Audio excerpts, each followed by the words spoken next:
नमस्कार। जयपुर से मैं अनिल शर्मा बोल रहा हूँ। मैं एक आम आदमी भी हूँ, मध्यम वर्गीय भी हूँ और थोड़ा सा उच्च की श्रेणी में भी आता हूँ। अपने जीवन काल में तीनों परिस्थितियों को देखा है, इसलिए आज का मेरा मैसेज विशेष रूप से हमारे राज्य के मुख्यमंत्री महोदय, मुख्य सचिव महोदय और डीजीपी साहब तथा हर उस मध्यम वर्ग के लिए जिसके बच्चे बच्ची जवान हो गए, शादी के लायक हैं। लाख कोशिश के बाद भी सरकार 50 का नियम लागू नहीं करवा पा रही है, क्योंकि दुर्भाग्य से सरकार ने जो दिशा निर्देश दिए हैं वो व्यवहारिक हैं ही नहीं।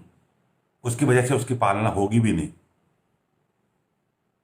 परंतु आज मैं एक ऐसी राय सरकार को देना चाहता हूं जिसकी पालना अगर कर ले और सारे संभागीय आयुक्त विशेष रूप से अगर उसकी पालना करवा दें तो 101%, 50 नहीं 40 की संख्या पे सिमट जाएगा और हम कोरोना से लाखों जिंदगियां बचा सकेंगे। और सबसे बड़ी बात, लाखों करोड़ों गरीब परिवार जिनकी लड़कियां बड़ी हो गई है शादी के लायक, वो अपने परिवार वाले शादी कर सकेंगे। ये बहुत बड़ा धर्म का काम भी होगा। मैं खुद गवा रहा हूं, मैं चर्चा नहीं कर सकता क्योंकि व्यवहारिक रूप से बड़ा विवाद हो जाएगा। परंतु 50 की सीमा इसलिए नहीं लग पा रही है कि जिस पुलिस प्रशासन को सूचना मिलने के बाद उस शादी में जाकर रोकना था, उस पुलिस प्रशासन वहां नहीं पहुंच रहा है। हाँ, पहुंच रहा है तो पुलिस प्रशासन के पास पैसा, बहुत कड़वी बात कह रहा हूं क्योंकि सबूत है मेरे पास, वो पैसा पहुंच रहा है और इस पैसे की वजह से वो शादी में नहीं पहुंचते और धड़ल्ले से शादी होती है।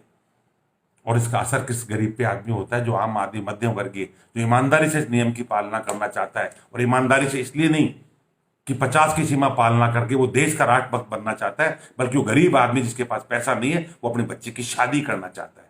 वो धन्यवाद देना चाहता है गहलोत साहब को कि काश ये 50 की सीमा हमेशा बनी रहे तो मेरी बेटी की शादी मैं 3 साल पहले कर देता।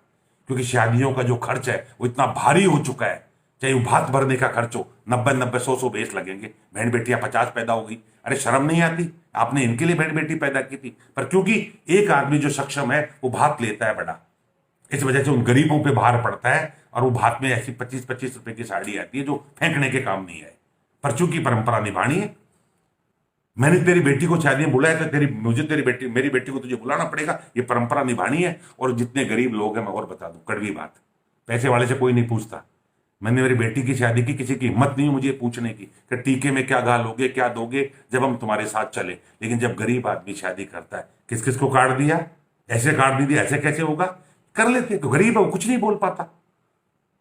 तो गहलोत साहब ने 50 का नियम लागू किया, लाखों गरीब खुश हुए कि चलो आप 25 की शादी कर लेंगे। लेकिन रिश्तेदारों ने और भाई बंधुओं ने इतना दबाव डालकर टॉर्चर किया कि एक भी गरीब आदमी 25-50 में शादी नहीं कर पा रहा। डीजीपी साहब आपसे कह रहा हूं, आपकी पुलिस और चीफ सेक्रेटरी साहब आपसे कह रहा हूं, आपके कलेक्टर वगैरह एसडीएम कुछ नहीं कर पा रहे हैं, क्योंकि जिस पटवारी या उसको लगाते होंगे उसके पास पहले ही पैसा पहुंच जाता है। बड़ा दुर्भाग्य है। पर आज मैं आपको एक ऐसा फार्मूला दे रहा हूं जिसको आप 2 शादियों पे आजमा के देख लो, 2 सालों में, और उसके बाद यदि एक भी साहब में 50 से ऊपर आदमी मिल जाए तो जो मर्जी है सजा मुझे देना। बड़ा सिंपल सा फंडा है।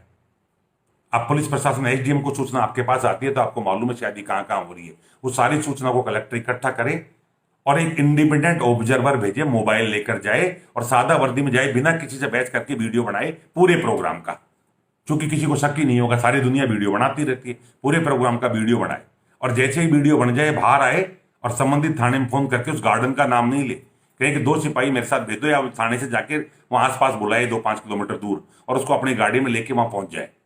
वहां लड़के और लड़की वालों को छोड़ दो और उनके 25-25 आदमी भी छोड़ दो। खास पूछो तेरा चाचा ताऊ भाई बंद कौन है, ये 25 आदमी छोड़ दो, या उसके परिवार को छोड़ो, मात्र 5-4-6 आदमियों को, और उसकी खास बेटी को और उसकी बहन को, 3 को छोड़ दो, भाई भी पकड़ दो आप।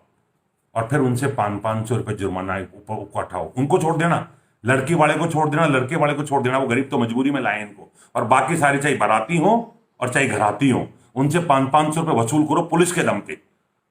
आप देखना दोबारा से जाना बंद कर देंगे। जो जिद करके जा रहे हैं ना, ले जा रहे हैं, वो जाना बंद कर देंगे। एक काम तो ये। और फिर उसकी वीडियो के बाद संबंधित एसडीएम जिसके पास सूचना थी, ये 25,000 का जुर्माना उसके लगे, क्योंकि तनख्वाह लेता है गवर्नमेंट से मोटी मोटी। इस कोरोना काल में बाप का राज है क्या कि घर बैठे बैठे तनख्वाह भी ले रहे हो तुम और पालना भी नहीं कर रहे हो, और जुर्माना भी उस गरीब पे जिसके पैसे तनख्वाह ले रहे हो।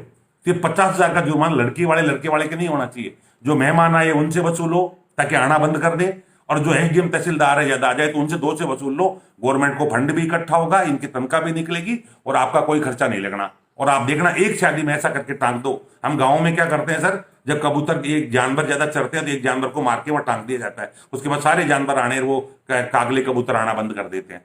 आपके क्यों नहीं समझ आती सर ये छोटी सी चीज। एक तो पुलिस प्रशासन तो ये करे। बाकी मैं गरीब लोगों से फिर कहूंगा, अगर आपको बेटी की शादी करनी है तो भूल जाइए इन रिश्तेदारों को, ये कोई मदद नहीं करेंगे आपकी। और जो मदद नहीं करता उसके नाराज होने से कोई फर्क नहीं पड़ता। क्या फर्क पड़ता है, वो आपको नहीं बुलाएंगे, मत बुलाने दो, कौन सा फर्क पड़ता है।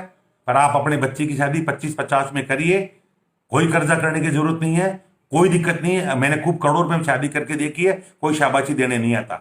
और जब कम में करो तो कोई गाली काटने नहीं आता, रो धो के रह जाते हैं। बोलने वाले तो अच्छी शादी करते हैं तो भी कमी निकालेंगे, और आप खराब करोगे तो भी निकालेंगे। इनकी कोई चिंता मत करो, आप तो बेफिक्र होकर शादी करो। और चला के पुलिस प्रशासन को और फोन सूचना देते ही हो, फोन करके और कह दो साहब मैं शादी कर रहा हूं, ज्यादा लोग आए तो जुर्माना मेरे मत करना, उनको कर देना। और गहलोत साहब मैं आपसे कह रहा हूं, आप बहुत भले आदमी हो, आप तो मेरी इस चीज को लागू करवा दीजिए कि वहां जाए एसडीएम तहसीलदार पे जुर्माना करे 25,000 का ज्यादा मिले तो, और सिर्फ उनसे वसूले, परिवार को छोड़ के बाकी से वसूल लो। 2 शादियों में करवा दो गहलोत साहब, तीसरे में कुछ नहीं होगा। दावे के साथ करो आना बंद कर देंगे, क्योंकि लोग टॉर्चर करते हैं, मैंने गौर से देखा है। अगर वो गरीब नहीं ले जाए तो उसके जाना आना बंद कर देते हैं, उसको टॉर्चर करते हैं। गरीबों को बचाओ। थैंक्स कोरोना, 2-4 साल और रह ले, कोई फर्क नहीं पड़ता। कम से कम शादियों के सीजन में आ जाए कर घूम फिर के, ताकि जिमक्कड़ है जो लोगों को टॉर्चर करता